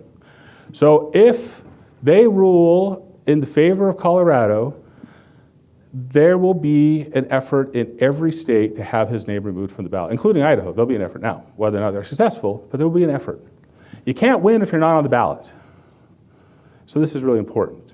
Now, there are 9 men and women in black robes that make this decision. 3 of them were appointed by Donald Trump. Guess how they're going to vote? 3 of them were appointed by either Barack Obama or Joe Biden. We can probably guess how they're going to vote. There were 3 that were appointed in the Bush administration. 1 by George H.W. and 2 by George W. Those are the 3 votes that will make the decision. It'd be ironic if Clarence Thomas is the swing vote here, wouldn't it? Given his history and all that he's been through, you know, when in the 80s when he was appointed to the court, he's the George H.W. Bush. When he was appointed to the Supreme Court, it was like the hardest right-wing conservative ever appointed on the court. And he may be the one that hands the election to Joe Biden if it goes that way. So we don't know, but you can't win if you're not on the ballot. So what happens if he's not on the ballot? Then you got these 2. Monday, the folks in Iowa went to the caucus. I went to college in Iowa for a year and participated in a caucus. It went much more smooth than the one caucus I participated at here in Ada County. But Donald Trump won 50% of the vote. We expected him to win 50% of the vote. He got 50% of the vote. The other two, the governor of Florida and the former governor of South Carolina, split the vote. Governor DeSantis came in just a hair ahead, which was surprising. But Nikki Haley did pretty good, came in third, just behind Governor DeSantis. The next election is New Hampshire. Yesterday, Governor DeSantis announced he's closing down his New Hampshire campaign. Why? Because he's polling at 5%. She's going to beat his clock like nothing there. Again, it's a race for second place, but we expect her, Governor Haley, to beat Governor DeSantis in New Hampshire and to do it pretty soon. Now, she'll still be in second. Donald Trump's still polling at 55% of likely voters in that primary, but she's going to have a very solid second place win. And guess where the third election is? South Carolina, her home state. So we expect her to do pretty well there. And that's going to set up the thing for, I think, her to become the most likely nominee if Donald Trump's not on the ballot. What does that mean for Republicans? Well, against Joe Biden, she wins. Right? New Hampshire, Wisconsin, these are the swing states. In battleground states, she's up 9 points on him. So this last one, what came out just this past week, where is it? Steve's slides worked really well. There we go. This is dated last week. General election, likely voters. She's ahead of him by 8 points. Now, Joe Biden's popularity is somewhere in the 25 to 30% range. Yet 45% of the people who responded to this poll said they're going to vote for him. So it's like, I hate the guy. He's doing a horrible job, but I'm still going to vote for him. We know voters like that. We have voters like that here in Idaho. But the path to victory runs through South Carolina. So if you're a Republican and you want a Republican president, polls show that Nikki Haley is the best candidate to do that.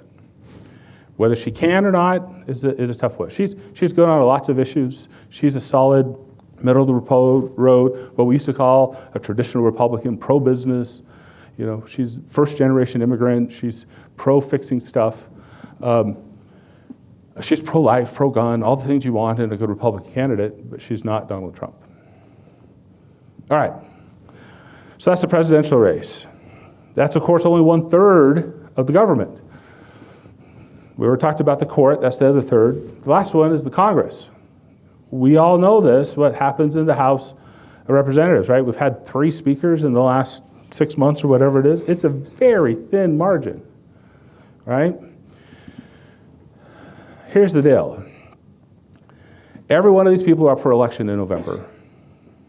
Of the 435 of them, there's really less than 50 races that have any chance of changing. We have 2 elections in Idaho. I don't know who the nominees are. Most likely it's going to be the 2 incumbents.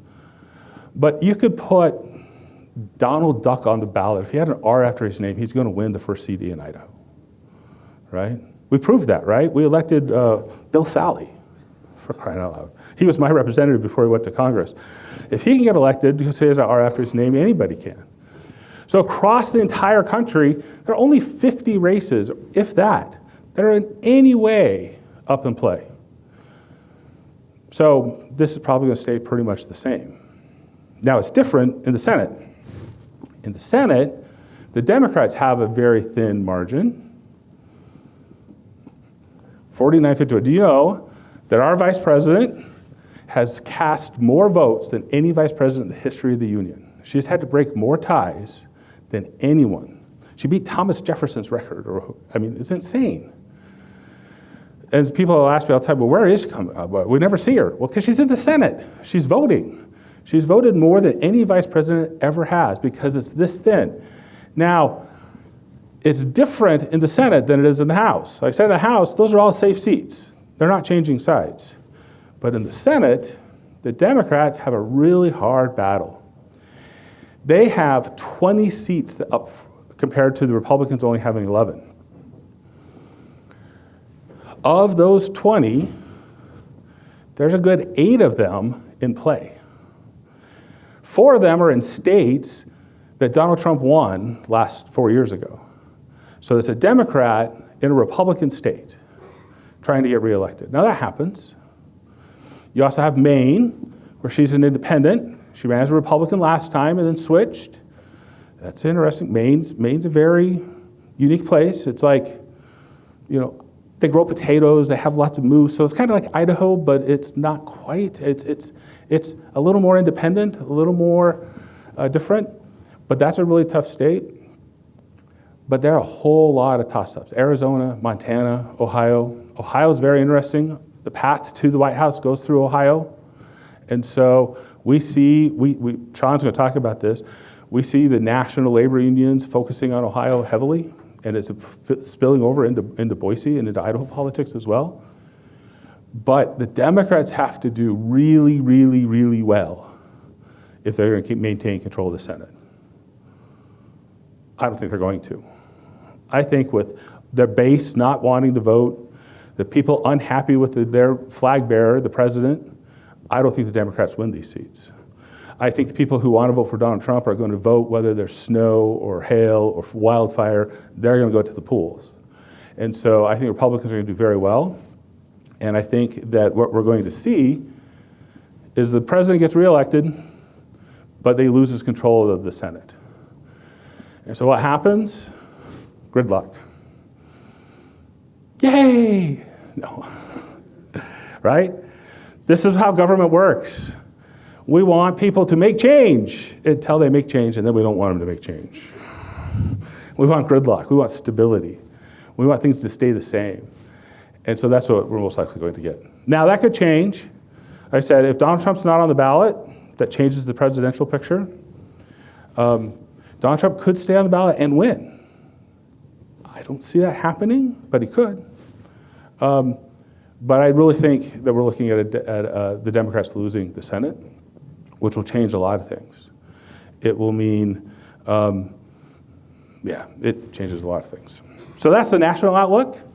Sean's going to talk about the state outlook, and then we're going to take questions together at the end, except for I went too far. Here you go, Sean.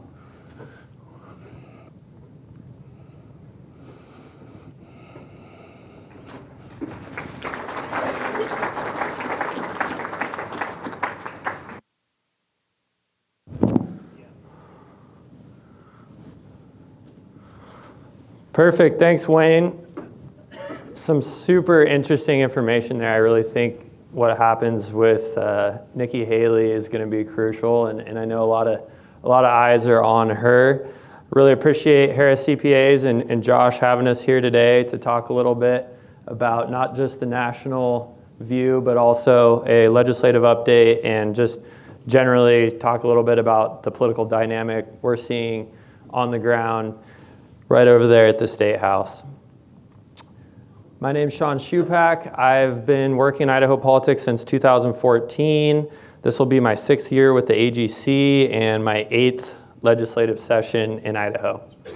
So to talk about the political dynamic and to talk about kind of where we're at in the legislature today, I think it's important to look at and back up a little bit and look at the state's demographics. And there's some really interesting information out there on the Secretary of State's website that looks at the voter makeup and where the voters are coming from and what that demographic looks like. So you can see right here in this slide, there's just under 1 million registered voters in Idaho. That's a little over half of the population, current population of 2 million. We see that we have 58% Republican and just 13% Democratic voters registered, and 28% unaffiliated is your center-right, center-left voters. As we all know, every county in Idaho is red. We have one bastion of, and you can't even really call it blue. It's unaffiliated, right? I mean, it's not blue, and Blaine County is just the island in the middle of a sea of red, really. And so another thing I like to point out on this slide that I find really interesting is the gender breakdown. So you see 53% to 46% female to male voters. And this has been a shift that we've seen over the last decade.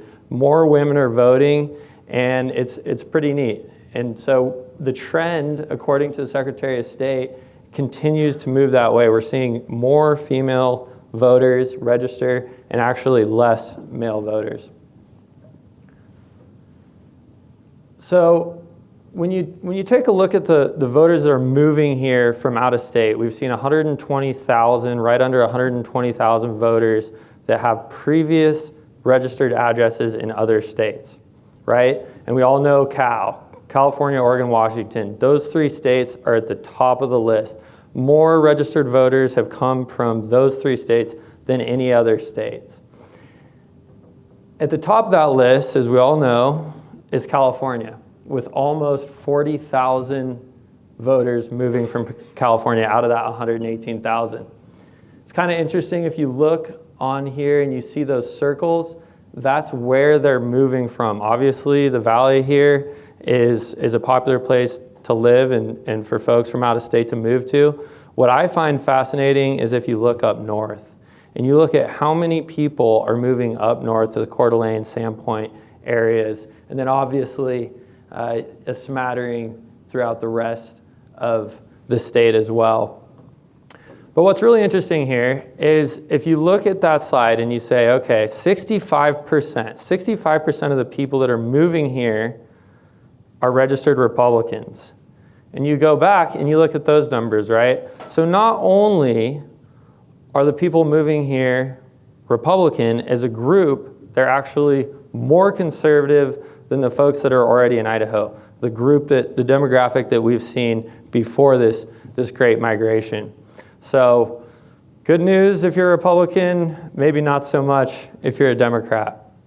We take that top state, we take California, and you look at those numbers, 75% of the voters that are moving from California are registered Republicans, with just 10% Democrats, right? I mean, that's phenomenal. That's super majority numbers.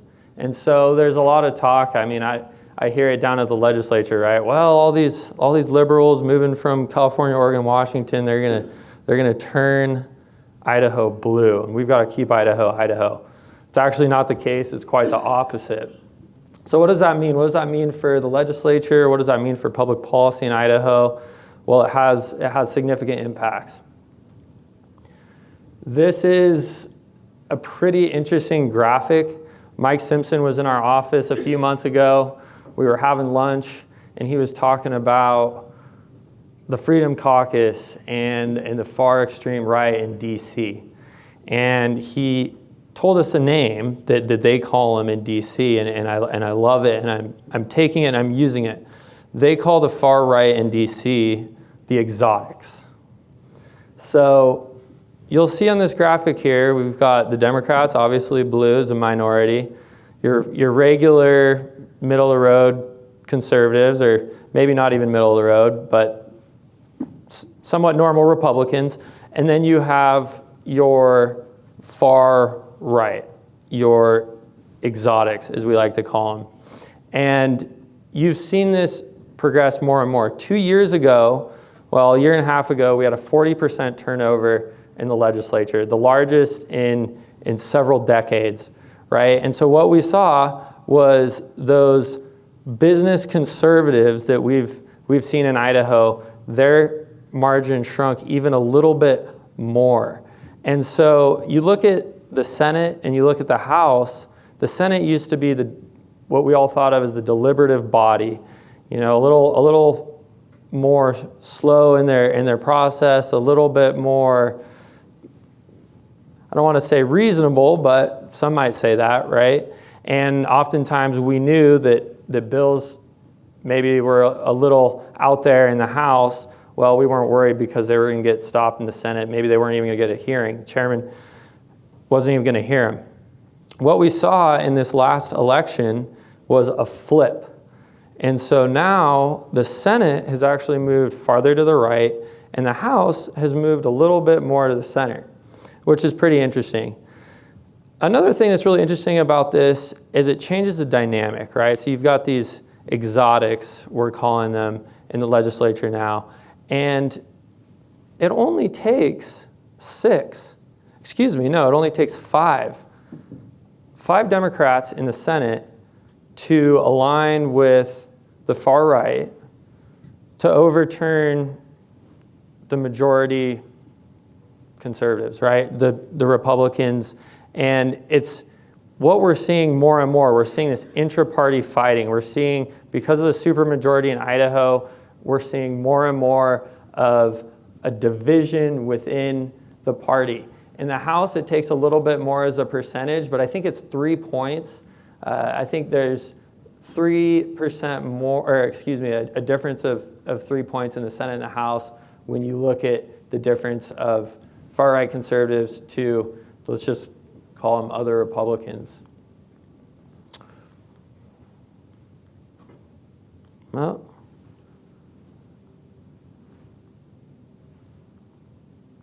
let's see here. Come on. There we go.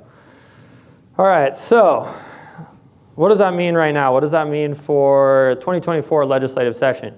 Brad Little had a State of the State 2 weeks ago, laid out some super exciting priorities, $2 billion for school construction, $200 million a year to bond over 10 years for $2 billion worth of capital construction. It's done through a kind of a complicated process where you look at average daily attendance and bond levy equalization. They take the inverse of those two, they multiply them together, they take all the schools, and then they divvy them up from there, right? Divvy up the money.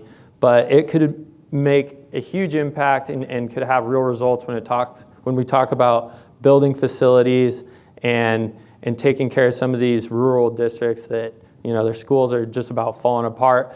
$50 million a year for Techum to bond for $800 million in transportation projects.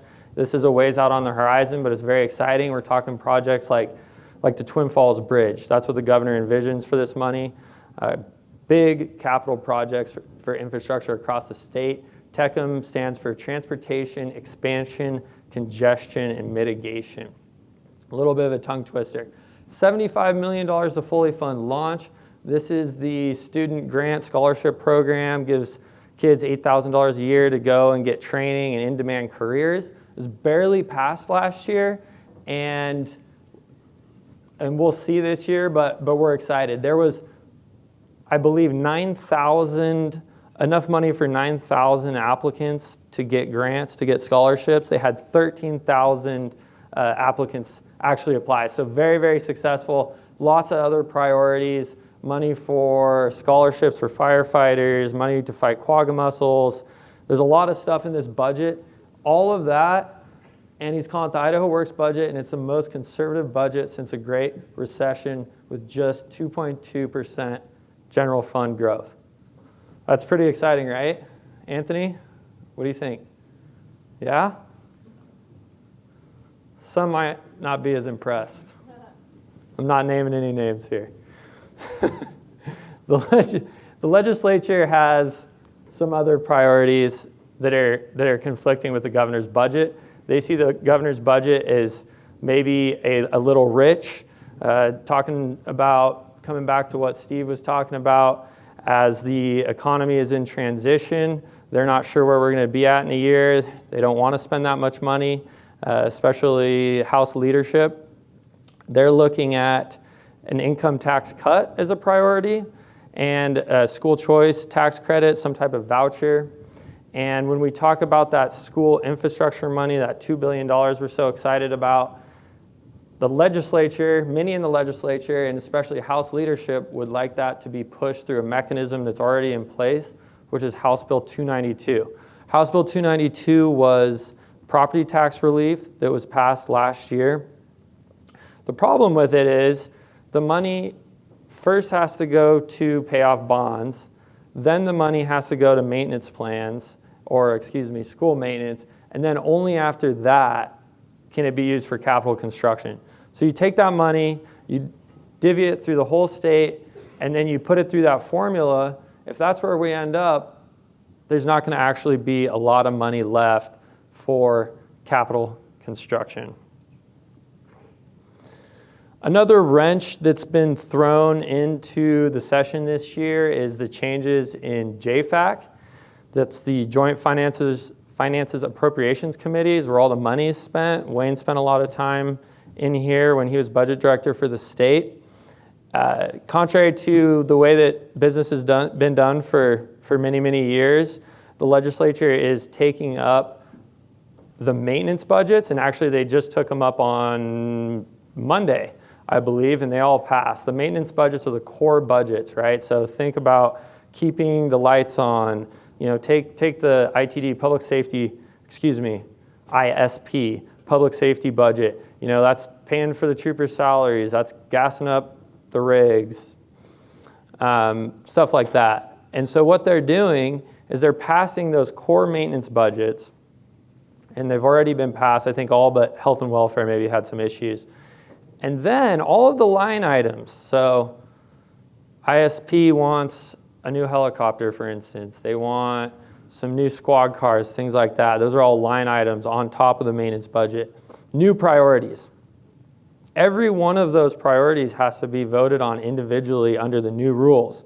So what will happen is it will take a 2/3 majority vote just to open the budget back up, right? And so just that alone can sometimes be and will be a challenge, right?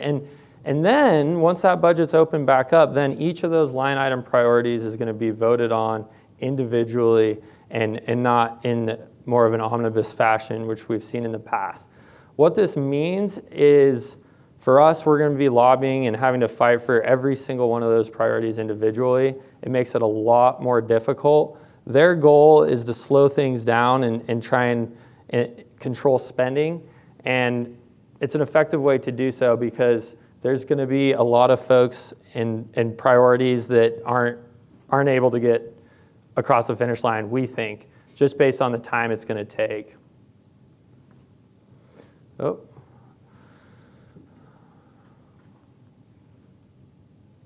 Come on.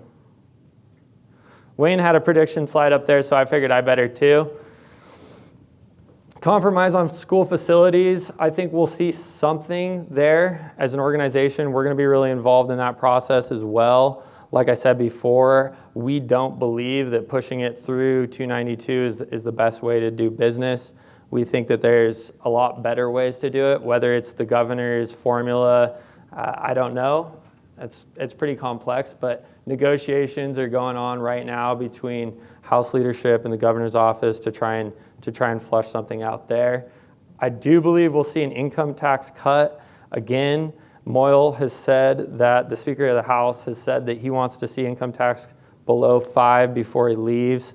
He wants to see a 0.2% cut, I believe, and the governor's office is negotiating. I bet they'll land somewhere around 0.1%. I think we will see money for infrastructure. There's $200 million for small bridge repair. It will close out a $600 million program over the last 3 years that was meant to finish fixing all the small bridges across the state. Obviously, prices have gone up over the last 3 years, so we're not going to quite get there, but maybe 75% or something like that we will see finished. The TECM funding, Transportation Expansion Congestion Mitigation funding, that $50 million a year to bond for $800 million. I don't know how much of that we'll see. We're telling our folks to keep their expectations low. It's going to be a battle. The school choice I was just talking about, along with the income tax cut, those are all numbers around that $50 million, right? So it's a very easy target to take money from. And so I think we'll be lucky to see any more money come from TECM. I've heard a lot of legislators talk about, well, let's wait and see what Steve was talking about. Let's wait and see what happens next year. Maybe we revisit TECM. Launch will be successful. Again, I believe 2 weeks from now, they're taking up the budget. It's going to be a full court press for the governor's office. They've been really smart about the way they've rolled it out. It's hard for legislators to vote against it when you've got kids in your district that are excited about going to welding school or going, to cosmetology school or getting a CDL, and the state's going to pay for it, and all of a sudden, you're voting against the funding. And so that makes it difficult. However, it barely passed last year. It was only a few votes, and so it was really tight. I think it will be successful, but I think it's going to be really close. And the final prediction is there's going to be a lot of line item struggles. That comes back to what I was talking about with JFAC. I think it's going to be really difficult. I think we're going to see a lot of priorities that for other agencies and organizations especially that might not get completed. All right, beyond 2024, just talking about the political dynamic a little bit and what I'm seeing on the ground, and Wayne could probably talk about this a little bit as well, but we all see it, right? I mean, we see it in the news and everywhere, and I live it every day. There's more and more division. There's more and more polarization on both sides. I love this cartoon right here. The middle seems to be a scary place to be nowadays. You don't want to be in the middle, right? It used to be that's where you wanted to be, and that's where a lot of times good governance happens and problems are solved. I love this one on the right. You know, Kevin McCarthy was here. Mike Johnson's going into the scary cave of the Freedom Caucus. That's Idaho, right? That's that intra-party fighting, and I think we're going to see more and more of that as time goes on. Thanks for having us. There's our contact information. Feel free to reach out anytime to Wayne or myself if you have any questions. I've got a couple last points I wanted to talk about really briefly. It's interesting, Steve talked about the credit unions and how they're expanding into commercial loans and stuff like that. A friend of mine's the lobbyist he's a Sean at the credit unions, and I was just sitting down with him the other day. Where's Steve? Is he still here? Right here front. Oh, there he is.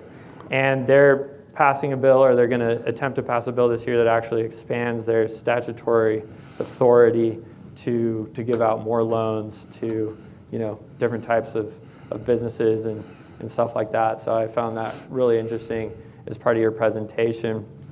The final thing, we're dealing with a bill right now. You talked about labor force participation.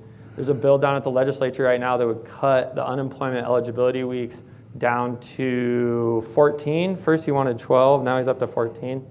And his argument was the labor force participation rate, right? We cut the unemployment rate, we cut unemployment eligibility weeks, and then, aren't people going to come back to work?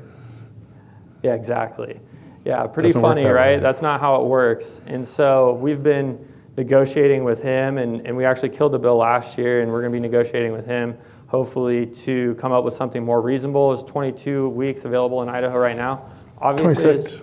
26. Obviously, as an industry, we care a lot about it with seasonal labor in the construction industry, and so we're trying to negotiate with him and come up with something that's a little bit more reasonable, but I found that really interesting. You were talking about that. I told Wayne, I said, I wish he was here right now. Yeah. So thank you. I think it's interesting when you look at what Steve said about Idaho outpacing national averages. We see the same thing here on the political scene, right? As we talk about the division in Congress back east, we see the same thing happening just up the street here. Idaho's kind of the Butch Otter, when I worked for him, was fond of saying, Idaho is what America was and what America wants to be again.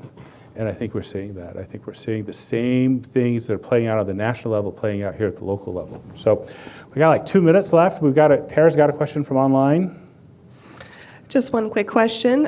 What about money for jails? Any insights on if you think Idaho might make that a priority at all? So there are lots of locations that are in need of criminal things. Ada County ran a bond and failed. Canyon County's ran a bond 3 times and failed. Bannock County's bond has failed 4 times now. No is the answer. There is no plan for the state to put any money into local government infrastructure. Cities can build their own city halls, counties can build their own courthouses. They're not going to do it. I had a legislator flat out tell me, if you've driven down Franklin where the new Ada County Coroner's building is being built, if they can afford to build that, they can afford to build a jail. You should drive down there. It's the most beautiful place with dead people in it you've ever seen in your life. Floor to ceiling, 2-story windows. The people are dead, they can't look out the window, but it is a beautiful facility, and they can't afford to build the jail. So no, the state has no interest in helping local government. I think that's all I need to say. They have no interest in helping local government. So no, We would love to build jails. Jails are great. Jails take a lot of labor, they take a lot of concrete, they take a lot of steel. We love building jails, but I don't see any being built lately. We are building a new state prison. The contract's been let, but that's a state facility, not a local facility. All right, time for one more. I thought somebody was going to tell me I was wrong about Donald Trump, but somebody will, I'm sure. Yes? I think it was you that presented the amount of conservatives coming to Idaho. What is that doing to the demographics in the states that they're leaving? In the states that they're leaving. That's an interesting question. I don't work in those states, so I'm probably not the best person to answer. What do you think, I have Wayne? one antidote about that. No science, no math, but I read a story the other day. In California, specifically, we have a lot of homeschoolers in Idaho, and if you choose to homeschool your kids, that's great. I think that's wonderful. Historically, parents who've homeschooled their kids have been more conservative than those that send their kids to public schools. In California, that is now flipped. There are more liberals homeschooling than there are conservatives, and it's really pissing the conservatives off because they're like organizing and doing stuff. And I think that's a part of this shift. I think the people who are leaving those states are moving to more conservative locations, leaving people that are already there. I mean, California is already pretty blue, but I would see that happening there as well. And so, again, I don't think there's any data on that. We see 40,000 voters moving from California here as a big deal. 40,000 people in California is like, I-5 at 2 o'clock. So, Yeah. All right, but thank you. We appreciate being here. We appreciate our relationship with Harris. They're a wonderful partner, and as you know, they do a lot of construction work, so thank you. Again, talk to Anthony about what a great job we're doing, and then talk to Cheryl. My audit's coming up in a couple of weeks. So anyway, thank you all. We appreciate being here.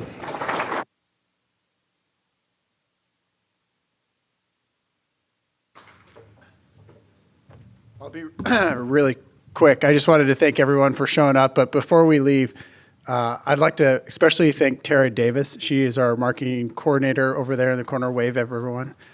She's been with us for, I think every one of these events, puts it on, is the key to lining up all the speakers, getting everything set up, doing all the promotion, and she does a phenomenal job. It gets better every single year. So thank you again, Tara, and thank you for everyone for showing up today.